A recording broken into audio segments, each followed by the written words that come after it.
here with Claude Mouaffi. Claude is a real estate investor and the driving force behind Chazek Investment.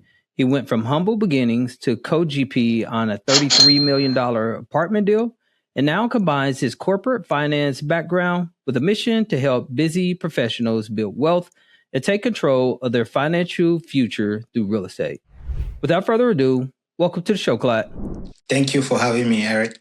Yeah, well, it's definitely my pleasure to be able to have you on the show. You've come quite a ways, and so you've completed a $33 million apartment complex transaction, and some people go lifetimes without taking down assets in that high price point. And so for you to accomplish that, that's absolutely remarkable. And also to identify and have done all these things with a full-time job, and you still have a full-time job to this day. And that's music to my ears personally, and also our listener base, because I have W-2 as well. And then most of the people that actually listen to the show, they have W-2 also. So it's definitely inspiring to meet a person like yourself and just learn a little bit more. But we'll get to more of those conversations a little bit further into the show. But for now, if you could share just a little bit more about yourself and also how you got started in real estate, that'd be great. Yes, I'm really excited to be here, Eric. This is a very great pleasure for me. I grew up in a small town in Cameroon, and I still remember the sound of my parent counting penny at the kitchen table. That early awareness of every dollar shaped my entire mindset about money and financial security. I went to corporate finance and spent years helping businesses make smart financial decisions. Um, but I always have a drive. I always wanted to build something for myself and other people who may be in the same position like I am, a W-2 professional. And real estate syndication became the perfect vehicle for me. Why? Because real estate syndication allowed me to use my background as a corporate financial analyst to underwrite deals, raise capital, talk to people who may not understand the intricacy of investing in multifamily easily, and also help me to operate those assets on a very professional and high standard level. So we started Chazek Investment just to help doing this, execute this mission of just creating opportunity for other busy professional to invest in institutional grade asset that they may not be able to do it by themselves, but that they can find opportunity. They can find our team as an avenue to be part of this journey and create the financial security that they deserve, and also build wealth for their family and the future generation. I love that piece where you basically leverage your W-2 skills and your college background, your college training as an analyst to be able to get into the syndication arena, because syndication, it is a little bit unique. It is a little more complex than residential underwriting and how you underwrite a property that's a single family residential property compared to a commercial asset. And so one of the biggest differentiators between the two is that commercial real estate is driven off of income rather than the ARV. And so that's good for you for being able to identify that gap and that opportunity in which you were able to capture and take advantage of. And so you mentioned that you were overseas outside. Yeah. Where exactly is that located? Cameroon is, some people would call it Central Africa. I personally think it's West Africa. Is at the almost same location like Nigeria, at the border with Nigeria. So it's a country of 30 million people, located on the western coast of Africa. Nice, nice. Okay. And so are you college educated over in the African continent, or did you come to the States to actually get educated? So that is a very good question, which I don't have the answer that many people may be expecting, because I believe that education doesn't stop wherever you are. You still need to train yourself, to improve, to grow, to learn new things. And if we are talking about real estate today, it's because I decided that I wanted to understand how multifamily work. So I went to college in Africa, both in Cameroon and in South Africa, and that is the foundation of everything I that is the foundation upon which I'm building everything that I'm doing today. Got it. And so you went to school, you came to the States, and you ended up landing a great job as an analyst. Just kind of share some details on that, and share also how you got exposed to real estate during that period of time. My journey with real estate started back right after COVID. I wanted to find some kind of security. I saw what COVID did to so many people, changing the way we work, we live, uh, we do our business in the community. COVID taught us that everything that we knew that was said perhaps could change every day. And I started thinking my W 2 is not that secure. Although I was working for a great company, I needed something that may be like a cushion if my work doesn't, my W 2 9 to 5 doesn't uh, hold because of any other reason. That is why syndication showed up, and I was fired up when I understood how it works. And I didn't spend much time to get into syndication, learning the ropes with few mentors. And today we have this conversation. A few weeks ago we closed on a $33 million asset. Nice, nice. Yeah, that is a lot of the trouble with single family residential properties. You're basically buying another job, and when you're trying to manage that, it's really difficult. You can get some good property management companies to assist you with it, but if you want to scale at a faster pace, multifamily is just going to provide you with a better roadmap and a better opportunity to be able to scale. And so I'm glad that you were able to come to that decision really quickly. So if we can, let's unpack it a bit. You bought a couple of properties. You recently closed on a $33 million apartment complex with partners. How are you doing this with a day job? What's the method that you're using? Are you getting up extremely early? Is your family on board with everything? Just give us some details on what's working for you, and maybe some things that didn't work so well. Yeah, that is a good question. It's a commitment. I would say it's a commitment. The fact that I have a W two, I understood that I needed something that will eventually help me out if my W two doesn't work, and seeing the pain seeing the pain of not having a W two and not having something on which to fall back could create that, put in me a fire that helped me stay committed to really do this business. And how that worked for me, I would say I put more hours than maybe necessary. I wake up a little bit early than I should. Stay up late night.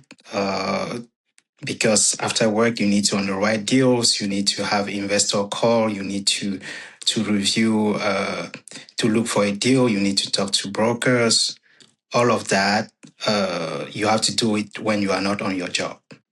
So that require me to spend much more time up working than normally. Is my family on board? I would say when the results start showing up, people understand you. But at the beginning, you need to be willing to do it when people are not supporting you.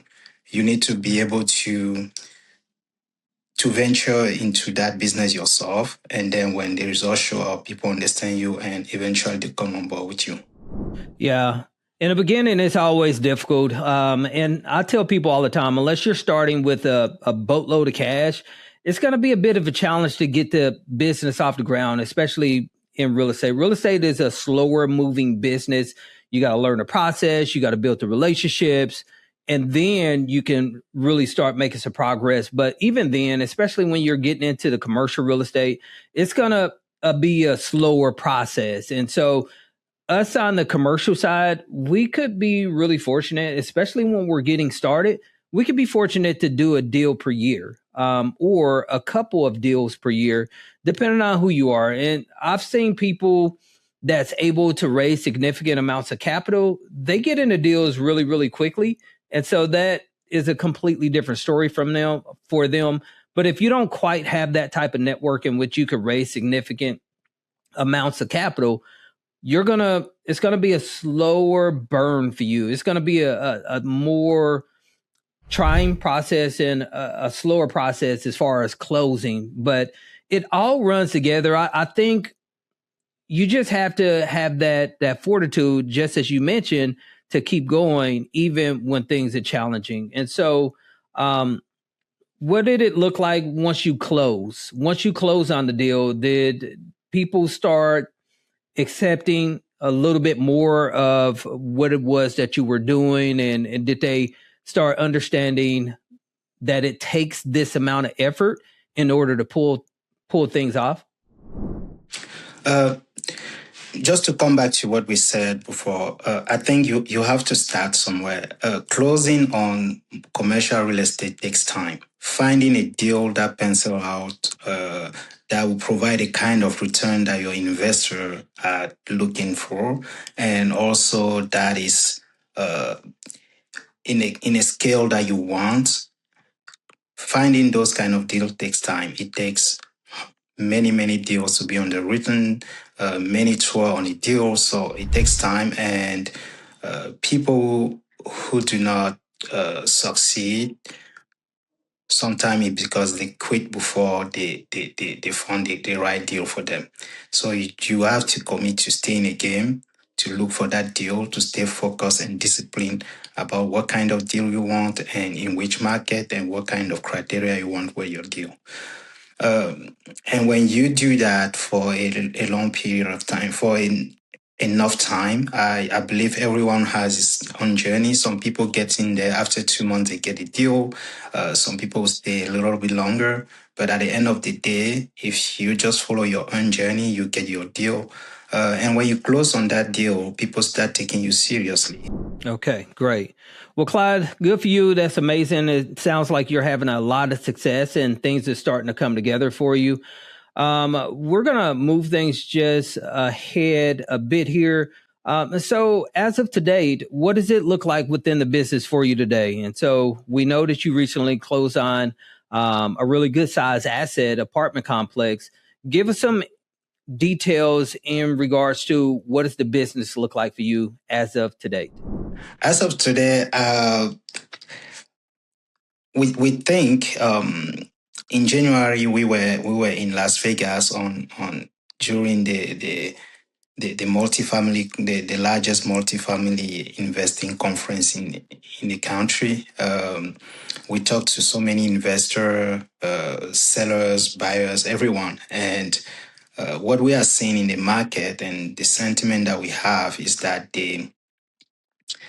this is a great window of opportunity for everyone who wants to get into this business. Whether you are a passive investor or an active investor, this is a great window. A lot of things that have happened, a lot of pain that the industry have suffered during the prior year are coming to the end for so many reasons. And this year, we are seeing a lot more transaction than coming up than we saw in the prior one.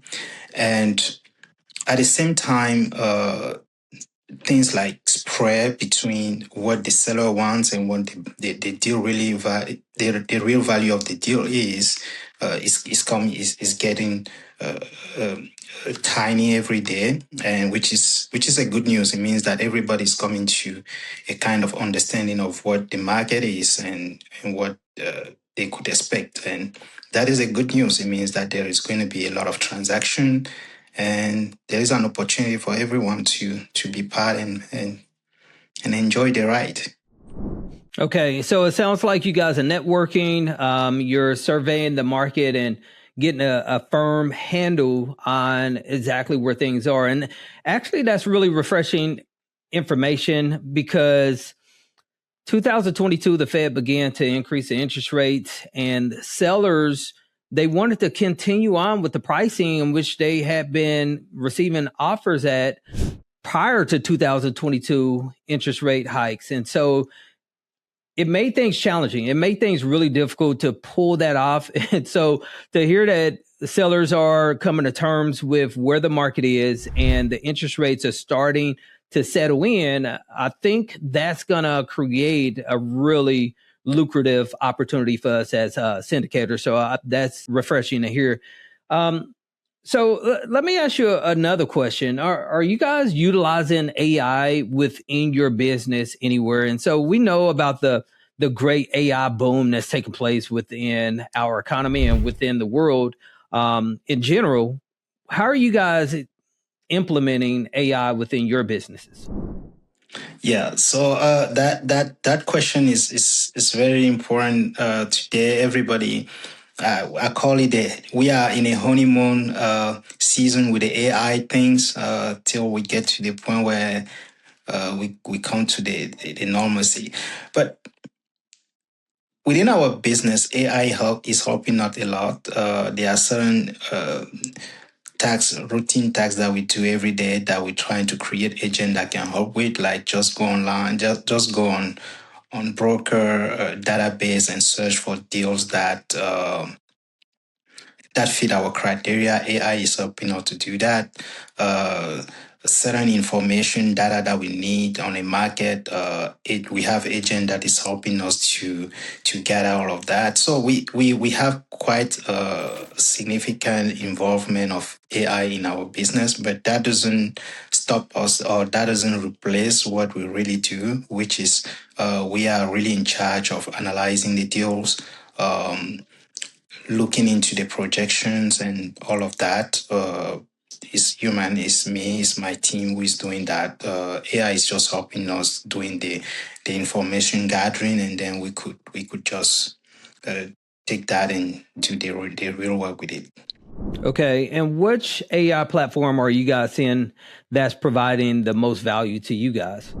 I don't want to do any advertisement, but I believe that whether you're using Google AI or Anthropic or ChatGPT, if you know how to come out with your prompt or your agent, you may be able to get the same result. I haven't seen a huge difference between all those platforms when you have a good prompt. Some may have a lot of future from there that doesn't that not every other has, but that difference doesn't fundamentally change the outcome if you know what you are doing with the AI platform.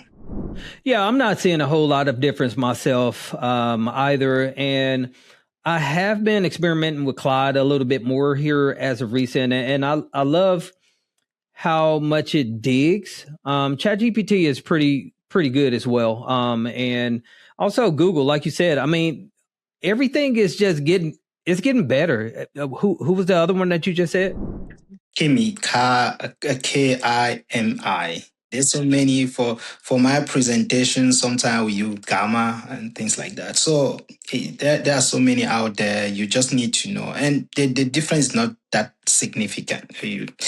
Yeah. That's good. That's good. Okay. Well, Clyde, as investors, personally, I'm always trying to get better and I'm always trying to provide value for my audience. And so one way that we choose to do it here at the Moonlight Real Estate Syndication Show is to have our guests share a recent transaction, how you guys went about locating it, how you raised capital for it, how the business plan has been executed, just some interesting details about the specific property. Do you have a specific property that you could share with us some details on? Yeah, so that is that we are just going to talk about the Park Arlington $33 million asset that we acquired in during the second part of February 2026. It's located in Atlanta area, 188 units. We got it off market.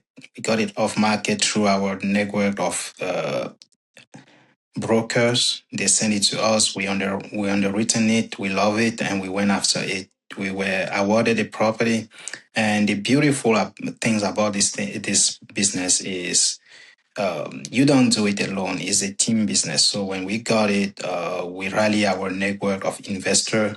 131 people came together to buy the deal. Okay.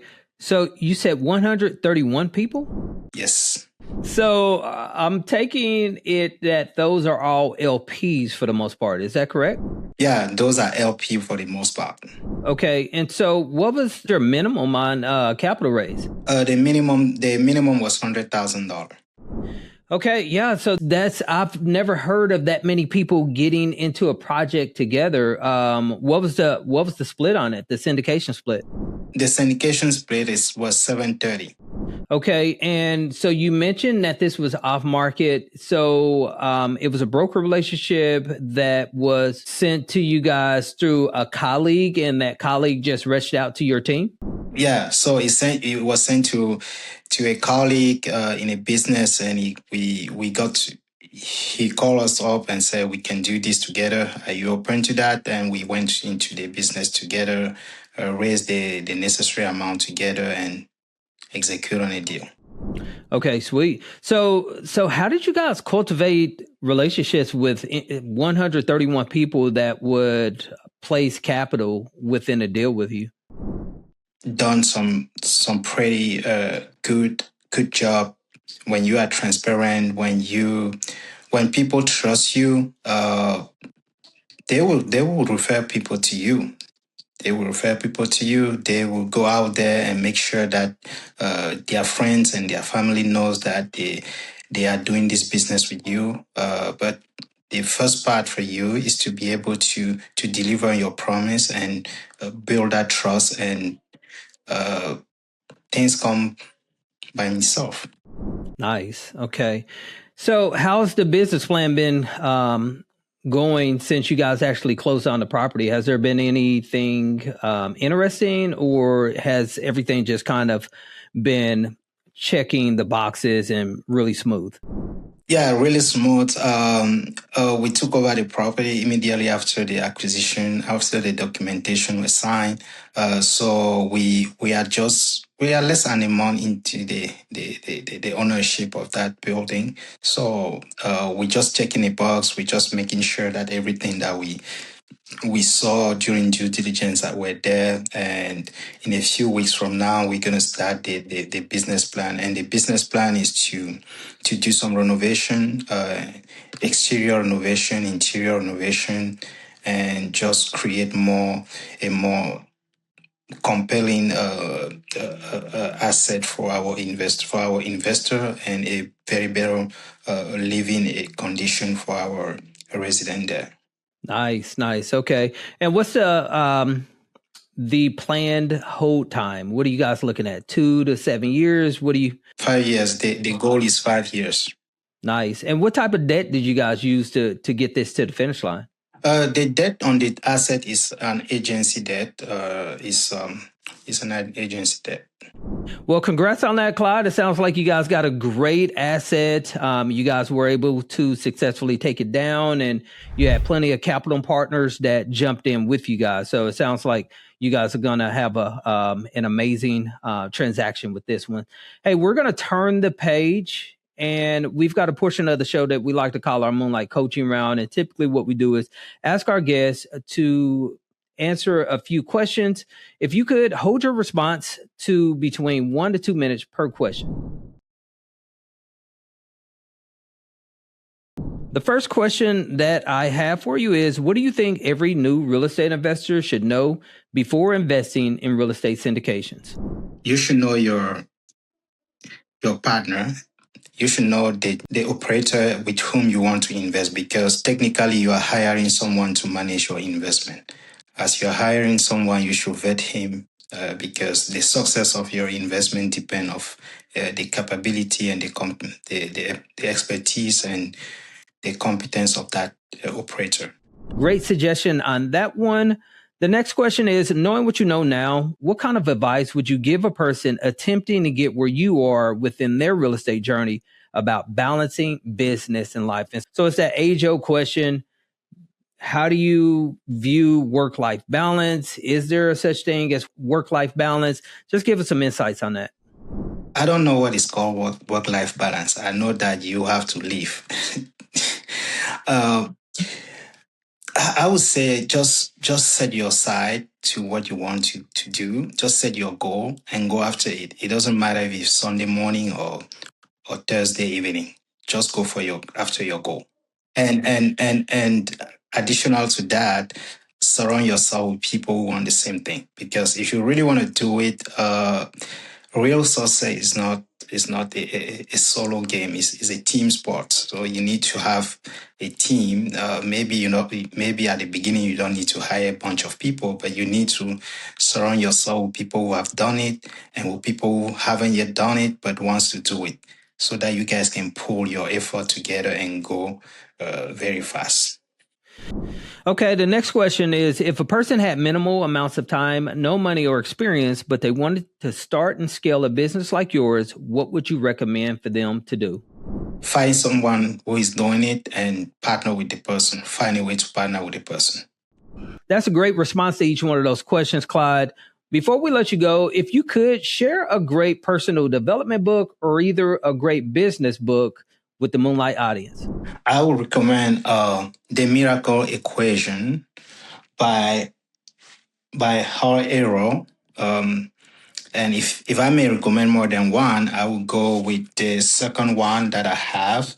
And this one is for real estate. Wheelbarrow Profit by Jake and Gino. And the third one would be Building a Story Brand. And I have a fourth one. Sorry, I tend to have a little bit more than normal. The Compound Effect by Darren Hardy. So those are my four books that if someone wants to jump into the real estate or commercial real estate industry, they will need to go through. They can use it to kind of build that mental toughness to do the business. Yeah. Claude, you can't do too much reading, and each one of those books are great recommendations. And when you're getting into real estate, commercial real estate at that, you want to be as educated as humanly possible, not to the point where you've got analysis paralysis and all you do is educate, but just get a working knowledge. And even when you do get that working knowledge, just be a lifelong learner. And you mentioned that a little bit earlier. It's just always learning, and you can never learn too much. And so, Claude, thanks for each one of those book recommendations. And Claude, we want to thank you for coming on to the show as well. You've been a wealth of knowledge, providing us insight as to how you got started within real estate, venturing down a single family residential road, picking up a couple houses, and then migrating over to the commercial real estate and picking up a massive opportunity, $33 million transaction. And so it sounds like you are off to the races and you're having a great success. Let's say someone listening to this episode decided that they wanted to reach out to you. What would be the best way for them to be able to do so? The best way would be LinkedIn. I'm pretty present there every single day. So if you are on LinkedIn, Claude Mouaffi on LinkedIn, you will find me. I'm always happy to have a coffee, whether in person or on a Zoom. Yeah, I know that's exactly where we met. Randomly, we hit off a conversation, and held a call, and we like one another, and it just worked out from there. So yeah, Claude, he's definitely a great guy. And Claude, once again, thanks for coming on to the show. We'd love to have you anytime. Thank you. It was a great conversation. I would love to be back.